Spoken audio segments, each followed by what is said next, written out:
आज Doubtnut app download करें। Doubtnut पर अपने सभी गणित, रसायन विज्ञान, भौतिक विज्ञान और जीव विज्ञान के डाउट्स का करो सफाया। बस प्रश्न की फोटो खींचो, एक ही प्रश्न को क्रॉप करो और तुरंत वीडियो सोल्यूशन पाओ। अभी डाउनलोड करें। हेलो स्टूडेंट्स, प्रश्न है एक होमोजाइगस लंबे पादप को एक बोने पादप से क्रॉस करवाने पर किस अनुपात में पौधे प्राप्त होंगे। ऑप्शंस है सभी हेटेरोजाइगस लंबे, दो बोने 1:2:1 में और सभी हेटेरोजाइगस बोने। तो यहाँ पर हमें जो स्थिति दी गई है उसके बारे में सबसे पहले हम समझते हैं। होमोजाइगस लंबे पादप दिए गए हैं, होमोजाइगस लंबे लिखेंगे हम, तो लिख लेते हैं यहाँ होमोजाइगस, या फिर इसे कहा जाता है समयुग्मजी, तो लिख लेते हैं यहाँ समयुग्मजी लंबे, तो लिखते हैं समयुग्मजी लंबे। अब समयुग्मजी लंबे जो हैं इन्हें कैपिटल टी से प्रदर्शित किया जाता है, शुद्ध पादप हैं ये। और दूसरे पादप दिए गए हैं, एक होमोजाइगस लंबे पादप को एक बोने पादप से क्रॉस करवाने पर, तो बोना पादप दिया गया है तो लिख लेते हैं बोने पादप, तो लिखेंगे। अब बोनेपन के लिए उत्तरदायी जो एलील है ये स्मॉल टी होता है और यह समयुग्मजी अवस्था में ही अपना प्रभाव प्रदर्शित कर सकता है।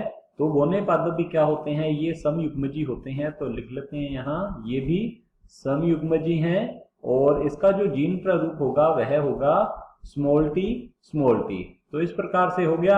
अब इनका क्या करवाया गया है, इनका क्रॉस करवाया गया है। करवाने पर किस अनुपात में पौधे प्राप्त होंगे। तो अब हम देखते हैं इनमें युग्मक जनन, तो लिख लेते हैं यहाँ युग्मक जनन होगा। युग्मक जनन के द्वारा युग्मकों का निर्माण होता है और द्विगुणित कोशिका से अगुणित कोशिका जो कि युग्मक होते हैं उनका निर्माण हो जाएगा। तो यहाँ पर सभी एक ही प्रकार के युग्मक बनेंगे जिनमें कैपिटल टी होगा और यहाँ भी एक ही प्रकार के युग्मक बनेंगे जिनमें स्मॉल टी होगा। अब इनमें क्रॉस करवाया गया है तो इन दोनों युग्मकों का संलयन होगा, तो यहाँ निषेचन होता है, तो लिख लेते हैं युग्मक संलयन या निषेचन होगा।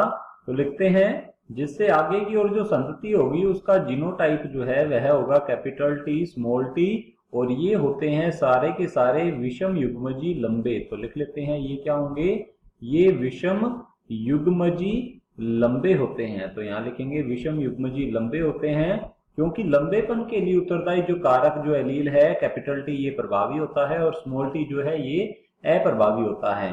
तो विषम युग्मजी अवस्था में जो प्रभावी एलील है मेंडल के अनुसार वही अपना प्रभाव प्रदर्शित करेगा, स्मॉल टी नहीं कर पाता है अपना प्रभाव प्रदर्शित। तो सभी पादप जो है विषम युग्मजी लंबे प्राप्त होते हैं। तो चलिए देख लेते हैं ऑप्शंस की ओर। ऑप्शन ए दिया गया है सभी हेटेरोजाइगस लंबे, तो हमारा ऑप्शन ए जो है बिल्कुल सही उत्तर है। हेटेरोजाइगस को हिंदी में कहा जाता है विषम युग्मजी, तो लिख लेते हैं यहाँ विषम युग्मजी कहा जाता है। तो सारे या सभी विषम युग्मजी लंबे पादप प्राप्त होते हैं, तो हमारा ऑप्शन ए जो है बिल्कुल सही उत्तर है। ऑप्शन बी दिया गया है दो लंबे दो बोने, तो यहाँ बोने पादप प्राप्त नहीं होते हैं, तो ये हमारा ऑप्शन जो है गलत होगा। 1:2:1, तो ये भी अनुपात जो है गलत होगा, इस अनुपात में प्राप्त नहीं होते हैं, सभी पादप लंबे प्राप्त होंगे। ऑप्शन डी दिया गया है सभी हेटेरोजाइगस बोने, तो हेटेरोजाइगस बोने नहीं होते हैं, बोने जो हैं ये हमेशा समयुग्मजी होते हैं, तो ये भी हमारा ऑप्शन जो है गलत होगा। ऑप्शन ए जो है बिल्कुल सही उत्तर है। कक्षा 6 से 12वीं से लेकर नीट, IIT, JEE वो एडवांस के लेवल तक 1 करोड़ से ज्यादा छात्रों का भरोसा। आज ही डाउनलोड करें डाउटनेट ऐप या व्हाट्सएप करें अपने सारे डाउट्स 8400 400 400 पर।